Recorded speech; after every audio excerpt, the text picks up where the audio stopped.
সকালে উঠিয়া আমি মনে মনে ভাবি, প্রতিদিন আমি কেন একই কাজ করি।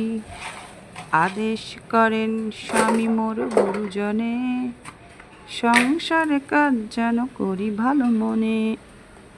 রান্নার সময় যেন নাহি করি হেলা, খাওয়ার সময় খাই আমি কাঁচকলা।